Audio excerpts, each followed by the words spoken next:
What's up, everyone? Welcome to St. Philly Sports History for September 23rd, 2023. I'm your host, Jim Montgomery.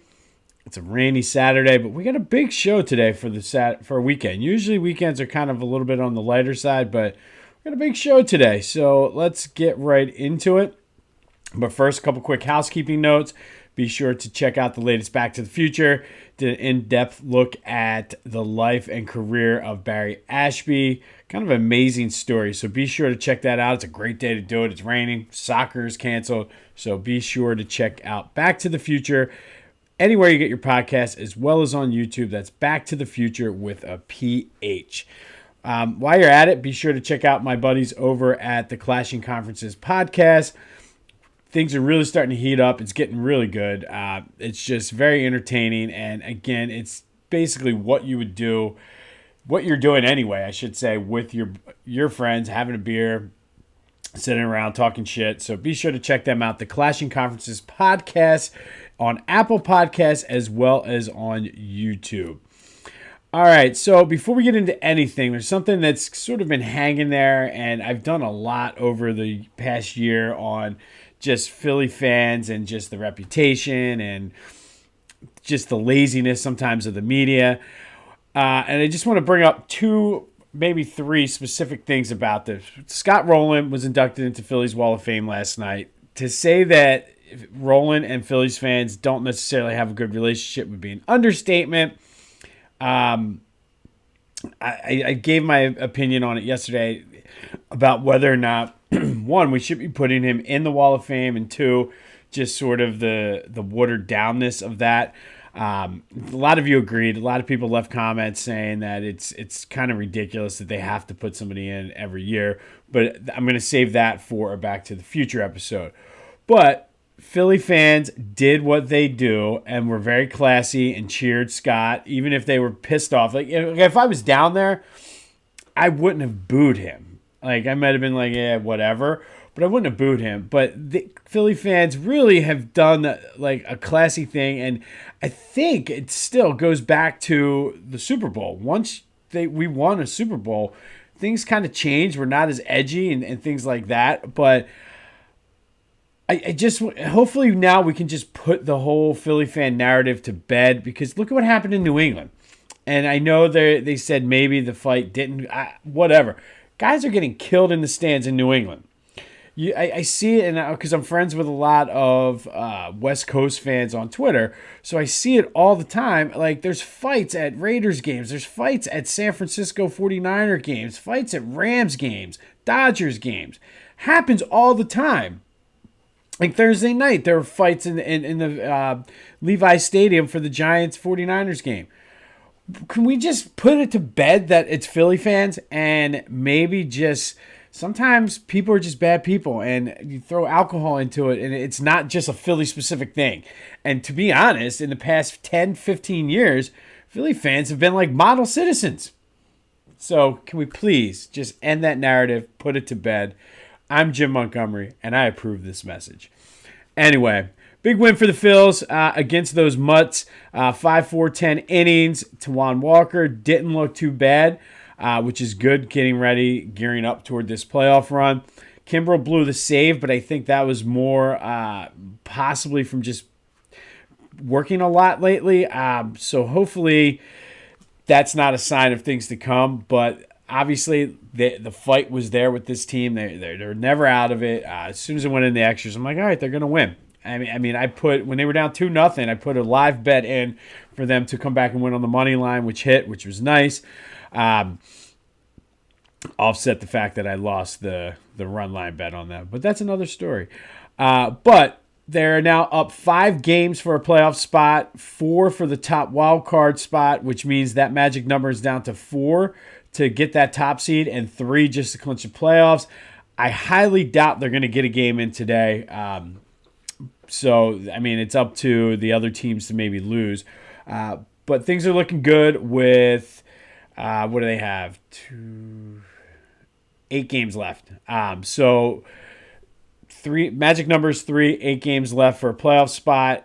Currently have 85 wins. They're likely going to eclipse last year's win total, which is nice. Our bet for the over 88.5 wins.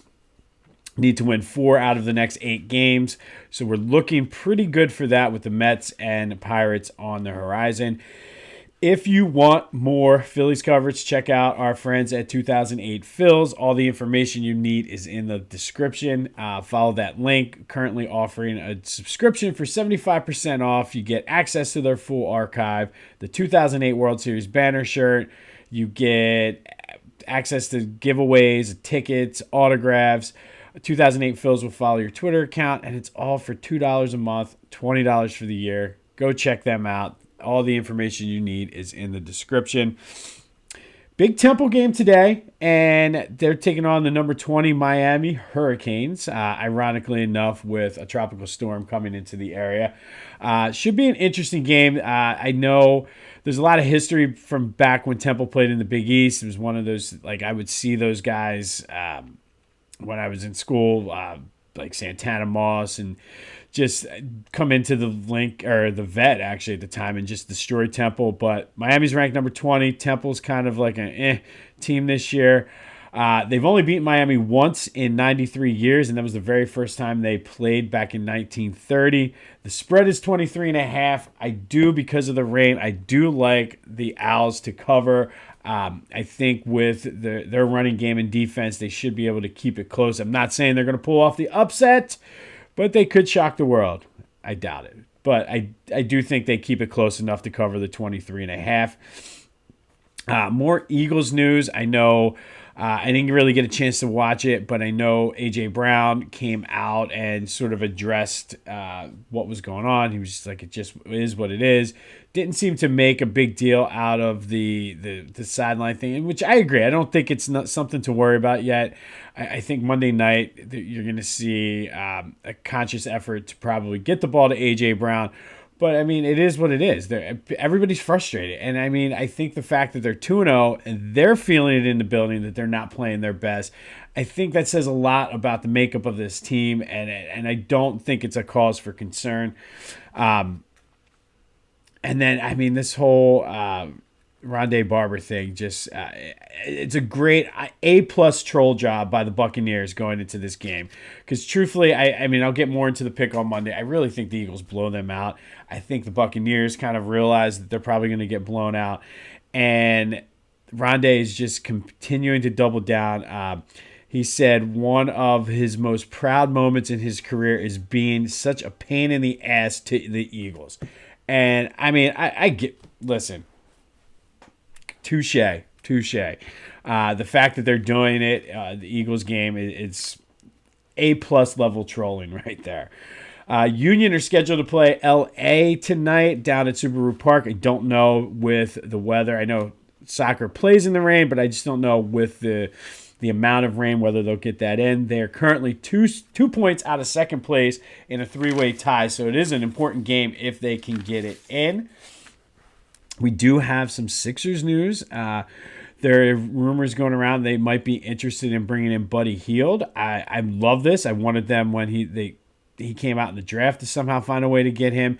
And I don't know contract-wise, and there's people that are smarter than me with the cap that could figure that out. I don't know how they can get him, if it even is possible, but I know there's rumors that they're sniffing around Buddy Hield, which, especially with the Harden situation, isn't necessarily a bad thing, and he provides you with that sharpshooter that they really haven't had since J.J. Redick left. So, interesting thing to just keep monitoring there. Sean Couturier was like the big feel-good story for the Flyers yesterday, coming back from all the back injuries and was able to, like, be an active participant in training camp. So, I mean, that might be something that we kind of watch this year and just see how he's doing, battling back from those back injuries.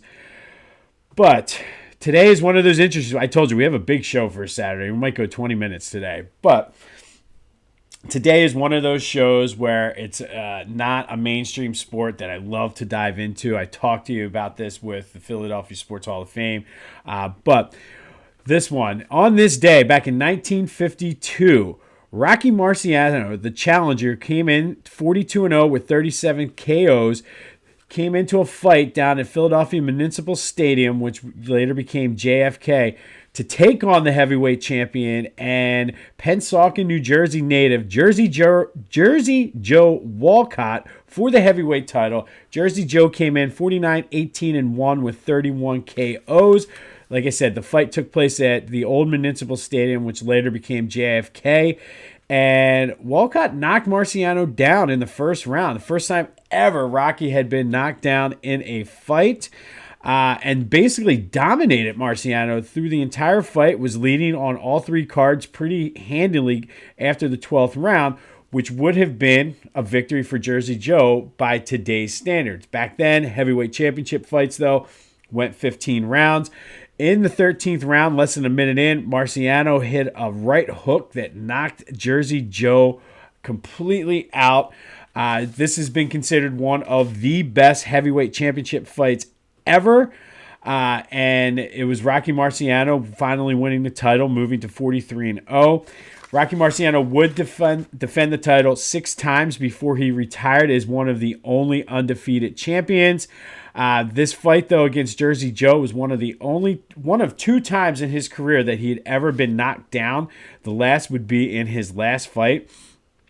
Jersey Joe would fight their rematch about 6 months later, losing the fight in May, and then ultimately retiring. And then he had a big, I think he got into Hollywood and did some things there. For those of you who are like me, whenever you hear about Rocky Marciano, immediately go to Coming to America. Rocky Marciano did, in fact, fight Joe Louis, but Joe Louis was not 75 years old. He was 37, but Rocky Marciano did beat Joe Louis. Now, just a little bonus here. This is why I love these things.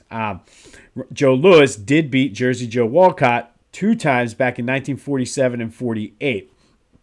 So on this day, back in 1952, one of the greatest heavyweight fights of all time took place at Municipal Stadium, where Rocky Marciano won the title from Jersey Joe Walcott with a devastating right hook in the 13th round. And then he would go on to defend the title 6 more times before retiring as the only undefeated heavyweight champion ever. Loosely based, Rocky Balboa is loosely based on some of the background. They kind of took different parts of different fighters to make Rocky. But on this day, it was Jersey Joe, Philly's own, New Jersey's own, I should say, getting knocked out by Rocky Marciano. All right, so Philly Goat. And sticking with the boxing theme, they have a pretty decent selection of boxing apparel. You've seen the Mr. Sandman's gym shirt that I have. They have hoodies. And again, you can get that in any color. I happen to get it into the black one, but they have any color you want. You can get a Kelly Green Joe or Mr. Sandman hoodie if you want. They have a ton of Rocky stuff too. So go check out the boxing collection in honor of Rocky Marciano winning the heavyweight championship at Municipal Stadium over Jersey Joe Walcott. Go to Philly Goat, use the promo code Jim Montgomery, buy a hoodie, buy a t-shirt. I believe you can get them on hats too. You use that promo code, 10% off. But go to Philly Goat, check out their boxing selection. While you're there, pick up some Sixers and Philly stuff as well. That's phillygoat.com. Use the promo code Jim Montgomery for 10% off of your order. Time for Who Wore It Best. And I want to say I love the comments. I love people interacting and everything. It's great. But if you're going to make a comment, and let me say this, and I have some big announcements coming up hopefully for October 1st, so stay tuned for that. But if you're going to leave a comment about the podcast and questioning is this even a question? Is it Barkley versus Roy Halladay, or Halladay was only here for negative, positive, whatever. Comments are comments. But at least listen to the podcast and know what you're talking about. Because some of these people, you're leaving comments and it's obvious. Well, obviously you're. I just realized what I'm saying. But people are leaving comments making it obvious that they don't listen to the podcast to know that I provide that background that, hey, this should be this, but hey, Holiday, it's closer than what you think, blah, blah, blah, blah. So I thought that was interesting. A guy came on and on Twitter and pretty much ripped. Why are you even doing this? Like, it would have been better to do whatever. And I'm like, I get it.